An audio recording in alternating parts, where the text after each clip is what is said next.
The National Rally for Peace of Iglesia Ni Cristo is not a political assembly but a call for peace between President Ferdinand Marcos Jr. and Vice President Sara Duterte, according to some members of the religious group.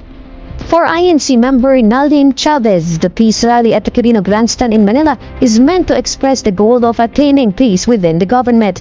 She also believes the event is not a political rally, adding that the assembly does not stand for specific politicians, but for unity in the country. Another INC member, Lourdes Manzano, echoes this sentiment, saying they're not supporting any politician in the event.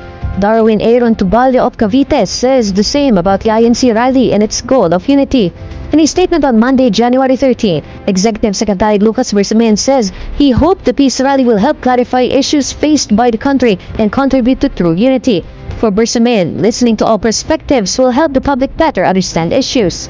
According to the Manila Disaster Risk Reduction and Management Office, at least 1.58 million people joined the peace rally in Manila as of 4 p.m. on Monday. Among those in attendance at the Quirino Grandstand are Senators Robin Padilla, Bato de la Rosa, Francis Tolentino, and Bongo. INC-led rallies of the same cause are conducted simultaneously in different cities across the country, including Iloilo City and Bacolod City, among others. The INC earlier described the peace rally as a show of support for Marcos' stand against moves to impeach Duterte. 3 impeachment complaints against the vice president were filed before the House of Representatives in December last year. The impeachment complaints are in connection with Duterte's alleged confidential fund misuse and her threat against Marcos and his family members, among other issues cited. The INC openly supported the unity team of Marcos and Duterte during the 2022 elections. Narinig nyo ba ang lahat? Nakalabas kayo doon kahit na mahirap. Pasensya na kayo, pinili namin na magkaroon muna kayo ng chance na marinig yung mga sinabi doon sa stage para may konteksto itong ating pagtitipon ngayon, para na rin maging guide sa inyong mga pagtatanong. So, bigyan ko kayo ng chance. Hindi ko maipapangakong kaya kong sagutin ng napakaganda lahat ng katanungan ninyo, pero sige, ano ang gusto ninyong malaman pa? Isa-isay natin. Sige. Pwede po kayo iwanan po para sa benefit na kung bakit po ba nagkaroon itong National Rally for Peace? Nagpasya ang Iglesia ni Cristo na isagawa itong National Rally for Peace sapagkat nararamdaman namin at nakikita na kailangan na sabihin sa sambayan ng Pilipino,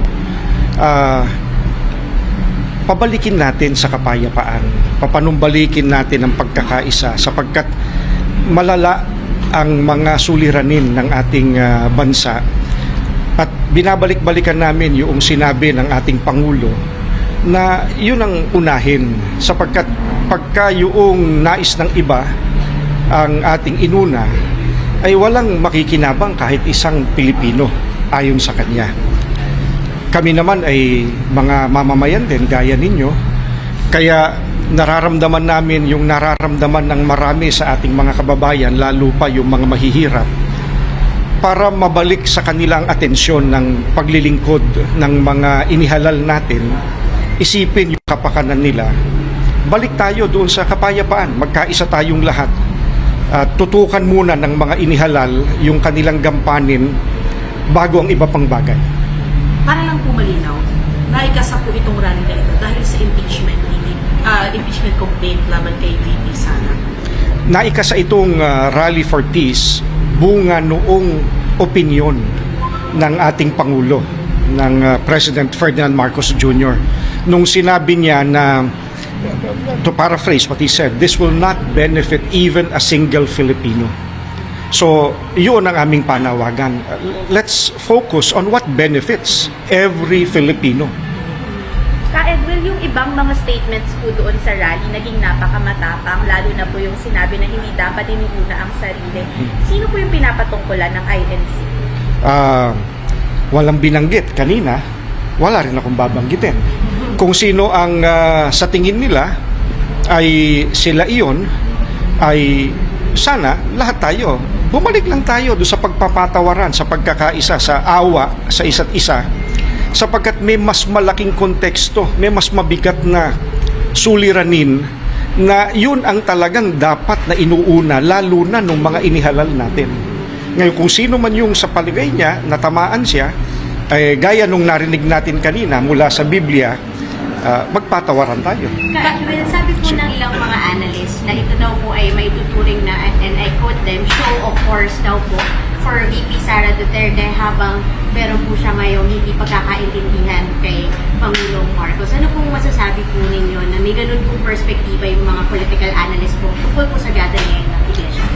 Palagay ko kung nandito yung mga nagsabi noon at napakinggan nila yung mga narinig kanina, makikita nila na hindi iyon ang layunin. Hindi iyon ang hangad ng Iglesia ni Cristo. Ang hangad ng Iglesia ni Cristo na baka nalilimutan ng iba sa dami ng ingay sa paligid, magkaisa tayo, magkaroon tayo ng kapayapaan, sapagkat pag hindi tayo nagkaisa at walang kapayapaan, yung mga problema natin ngayon sa halip na malunasan ay lalong lalala, lalong tatagal. Kailangan na malunasan yung mabibigat na problema. Kahit yung Hindi naman po, sapagkat sa ilang mga pagkakataon sa nakaraan, pagka kinakailangang magsalita ang Iglesia, alang-alang sa kapakanan po ng ating mga kababayan, ginagawa naman po ng Iglesia ni Cristo. paulit-ulit po yung statements na hindi ito political rally. Yun na rin po yung narinig namin kanina sa mga members tsaka sa nagsalita na hindi ito pamumulitika. Pero we are hoping to influence political decisions. So, paano nyo po dinidistinguish po yun? It's not in support of this or that candidate, this or that political party. It's basically in support of what the president himself said. When he was interviewed, no one was asking whether what he was saying was a political statement. I mean, people took what he said at face value. We're hoping that in echoing what he himself said, people will also accept it at face value. He said it's, if I remember correctly, when he was describing what was happening, it's a tempest in a teacup, if I'm not mistaken. That's what he said. Storm in a teacup. Oh, storm in the teacup, yes. So, what does that mean? It's such a little thing. It doesn't have to be blown up beyond what it is, which is nothing really. We're hoping to call on everyone. Wala naman pala yun eh. E di, pumayapa na tayo. Pumayapa tayo, bigyan natin sila ng chance na trabahuhin yung talagang trabaho nila, mandato nila yun, nung inihalal silang lahat. Wala kaming binapangalanan na this or that person, masama, mabuti, whatever. No. Ang sinasabi lang namin, nasa iisang bansa tayo. If we do not unite, if there is no peace, wala naman tayong pwedeng sabihin, o sige, meron pang ekstrang Pilipinas, lumipat dun yung kalahati ng bayan natin or whoever. Ito na yun eh. Magkaisa tayo. Basically, na whether people are going to say that's a political statement or not, it's a question of perspective perhaps. It's a question of opinion. Basta sa amin, hindi siya political. It's very practical. Magpatawaran tayo, magkaisa tayo, magkaroon tayo ng kapayapaan. It takes work. But if we're all willing to go back to those basic principles, decency, in our relationship with each other, peace in our relationship with each other, hopefully things are going to get better. Edwin, nakausap niyo One ba time? si VP Sara Duterte? Personally, hindi. Hindi po. Personally, ako hindi. But how about the leaders po? Considering that this is for her. I really would not know, and that's the truth. I really would not know. Hindi po siya nagpadala ng statement, sir, na baka pwedeng i-play sana po kanina. Again, in all honesty, wala akong alam doon kasi ibang bagay ang inaasikaso ko the whole day. Pasensya na. Sir, the stance of the INC has been very clear. Is it fair to say that politicians, particularly candidates in the 2025 elections, who would not heed the call for unity and pursue impeachment raps, would face repercussions or at least not enjoy the support of the INC? I really cannot guess how the members or the leadership of the INC would deal with someone or anyone who would feel that way or do what you just described. No? Let's just leave it at this. Nanawagan ng Iglesia ni Cristo na magkaroon ng kapayapaan kahit na ang dating niya parang sirang plaka na sa inyo. Nananawagan kami ng kapayapaan dahil sa yun ang naririnig namin kahit sa hindi namin miyembro eh. So, kung yung kung ano pang iniisip nila, kung talagang nakikinig sila sa sinasabi ng ating mga kababayan, hopefully, pahalagahan nila yon, yung sinabing iyon, na baka naman pwede, magkasundo tayo pare-pareho, baka naman pwede magkaisa tayo, baka naman pwede magkaroon ng kapayapaan. Wala namang dapat pag-awayan kung tutuusin eh. Wala namang dapat na dahil lang sa ganito o ganyang issue ay magkasira-sira tayo. Sana man lang kung pagka hindi nagkaroon ng kasunduan, 2 tao lang ang involved, 3 tao lang involved. Hindi eh. Buong Pilipinas, buong bayan natin ang involved eh. Sir, yung presence ng politicians dito, take us through. Did you invite them? They present themselves to be here? Ano po ba yung insinuation ng presence nila dito? Well, for one thing, we said this is open to the public and they're still part of the public. We did not invite specific people, specific persons, specific politicians, specific groups to come. No, we just said this is open to everyone who believes in what we are going to be saying to the public, which is let's unite again, let's have peace. Sir, just to clarify, wala pang ine-endorse ang INC na kahit sinong tatakbo for the midterm elections? Wala kaming ganun. And siguro magandang i-address natin yon. The Iglesia ni Cristo has never endorsed anyone. When we unite to vote, kami-kami lang ang nag-uusap eh. We don't really involve those outside the Iglesia ni Cristo anyway. So, it doesn't really affect anyone. No? Kami-kami lang ang nag-uusap. Ka-Edwil, kadikit po kasi nitong mga impeachment traps yung investigation sa corruption and misuse of public funds. Kasama po ba sa call ng Iglesia ni Cristo and yung sinasabi natin na kapayapaan or call for peace, yung pagpapatigil nitong investigations na ito? Kung napansin ng mga sumubaybay kanina, merong isa tayong nagsalita na abogado rin naman siya na sinasabi niya, basically, to paraphrase what he said, para magkaroon ng kapayapaan, kinakailangan na ipatupad ang batas. Kung walang batas, walang kapayapaan. O kung may batas man pero hindi ipinatutupad yung sinasabi ng batas, hindi pa rin magkakaroon ng kapayapaan. So, kami, gaya nung narinig kanina sa panawagan, sa entablado, sa stage, kung ano yung sinasabi ng batas, sige, bakit naman hindi?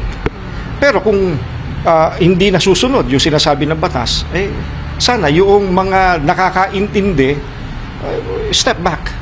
Diba? Baka nalalabag na natin na hindi natin namamalayan. Ka-Edwin, Opo. kung ito po ay isang generic call for peace, bakit po kinailangan pang pangalanan ng INC si Sara Duterte sa panawagang ito? Kasi nga ang starting point ay yung sinabi ng presidente mismo natin. No, so since doon nagsimula ang lahat, kinakailangan ilagay natin sa konteksto yung pag-uusap. So, is it not possible to just pray for peace, period, without the political context? Well, again, no, not again. Yes, we do pray for peace every time we congregate. That's part of the prayer of the Iglesia ni Cristo. This time around, we felt that it's needed to call the attention of people. Why did I use the word again kanina in answering you? I understand that some would think this is political, no? But it's not. As far as we're concerned, it's not. It's something moral actually. It's something that all of us are morally bound to uphold. Magkaroon tayo ng kapayapaan, magkaroon tayo ng pagkakaisa. Basically, yun lang. May mga critics po na nagsasabi if this is a moral exercise, the INC is supporting a politician who's accused of stealing money from the people.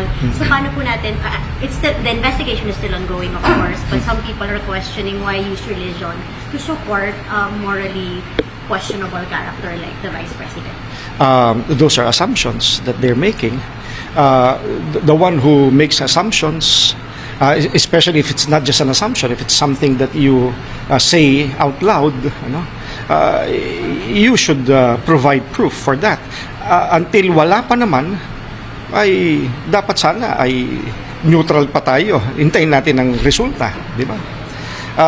Kung napansin nga ninyo, yung huling verse kanina sa Biblia, sapagkat kung hindi napanood nung makakapanood nitong mga interview ito, yung kaninang sinabi roon, ay mismong ang Panginoong Sokristo. I need to go back to Him because you're talking to us and we are a religion. Ang Panginoong Sokristo, meron siyang hinarap na nahuli na talagang gumagawa ng kasalanan. Pero in the end, ano ang sabi niya? Ako hindi kita hinahatulan, pero huwag ka na magkasala. Yun, nahuli na talaga sa paggawa ng kasalanan. Kung hindi pa naman, lalong dapat maging maingat tayo. Di ba? Hindi tayo dapat unang bumato doon sa wala pa naman palang napatutunayan. Kaya, hindi namin gagamitin yung terminong morally questionable o kaya ay ano pa ba mga karaniwang adjectives na ginagamit. Mahirap dahil sa kung ang Panginoong Hesukristo nga sino ba naman kami para lumampas sa sinabi ng Panginoong Hesukristo? Hindi namin pwedeng gawin yun. Edwin, yung 2 out of 3 impeachment complaints, kabilang sa mga nag-file ay mga pareng Katoliko. And among the grounds that they cited were also moral grounds. They said it is a moral imperative to file the impeachment complaint. How do you view this perspective of the Catholic priests who filed the impeachment complaint? Well, I suppose they should be the ones explaining why they did what they did or why they said what they said. No, I wouldn't try to explain their position for them. Diba? Pero kayo po, from your point of view, what is moral about this whole issue? Well, Can you bring us into the faith of the INC member? yeah. We have to go back to what the Bible says. And what does the Bible say? If you listen to what we were reading from the Bible earlier, yung pagkakaisa ay mabuti sa paningin ng Panginoong Diyos. So that would be moral. Pag walang pagkakaisa, ang sabi ng Panginoong Hesukristo mismo, ang kahariang nagkakabahabahagi, nagkakawatak-watak So imagine, si Kristo na nagsasabi nun. Kung i-apply natin yun sa bansa natin, pagka pinayagan nating magkawatak-watak tayo dahil sa walang pagkakaisa, ano ang mga adjectives na synonym ng pagkakawatak-watak? Masisira tayo. So if people watching this interview, if they say, I believe in Christ, I believe in what the Bible says, then there's no reason for any of us to doubt what Christ said. Na pagka ang isang kaharian ay walang pagkakaisa, and I'm paraphrasing what the Bible says, pagka walang pagkakaisa, magkakawatak-watak, katumbas na masisira, that's gospel. Diba? Yes. Will, one last from my end. Speaking of pagkakaisa, may mga nagkasabi po na hakot daw po yung mga nandito. How would you address those claims? Well, ano ang ibig nilang sabihin do sa salitang hakot? Kasi maraming pwedeng definition ng salitang hakot. Ang mga kapatid namin ay talagang nagpunta rito. Kung papaano man sila nagpunta rito, whether sila ay may dalang sariling sasakyan, kung nagsabay sila, kung nag-arkila sila ng sasakyan para sama-samang pumunta. Hindi naman ang issue paano nakarating. Ang issue ay bakit nagpunta. Ang pinakamahalaga yun bakit ba nagpunta yung mga kapatid namin? Plus yung hindi mga iglesia ni Kristong umaten. Iisa lang ang panawagan Ang panawagan ay napapanahon na ipaalaala sa lahat, napakahalaga magkaisa tayo, napakahalaga magkaroon tayo ng kapayapaan. Maraming mas mabibigat na problema ang bansa natin. Na pagka hindi tayo nagkaisa, walang kapayapaan, yung mabibigat na problemang iyan, hindi mahaharap. Hindi yun sarili kong pananaw, Yun ay nakabatay pa rin sa sinabi ng ating Pangulo. Di ba? If this pushes through, what did he say? It's going to take up the time of the House, the Senate, different agencies of government. For what? Sabi niya, for what? It's not going to benefit, I'm paraphrasing, it's not going to benefit even a single Filipino. That's him already. He's the chief executive. He must know something that we don't when he said those words. I think, Idol, yung sinasabi nila tungkol sa hakot, they're not thinking, sunuran lang sa mga leader. How would you address that perception of INC members? Well, if you noticed kanina, ay pinaliliwanag do sa mga umattend ano yung paninindigan ng Iglesia ni Cristo. So, lagi namang ginagawa namin yun ang iglesia nililinaw sa mga miyembro bakit ginagawa ang isang bagay. Beforehand, pagkakaisa, kapayapaan, alam ng mga kapatid yan sa loob ng Iglesia ni Cristo. Sa loob nila. Oh yes, kasi wala namang magsasabi sa kanila na pag hindi ka pumunta ay ganito o ganoon. Wala namang ganoon Otherwise, yung mga napuyat dyan at nagutom, yung iba, kung nagutom man, nauhaw, kung meron man, naambunan ng kaunti, nag-uwian na sana. Di ba? Sapagkat nakita naman ninyo, no one is going around checking attendance. No one. You came, you stayed. Marami pa nga nasa labas hanggang ngayon eh. So, kung yun ang definition ng salitang hakot, I doubt very much kung yung crowd na nasa labas, they would agree na sila ihinakot. Maraming salamat sa inyo. Thank you po.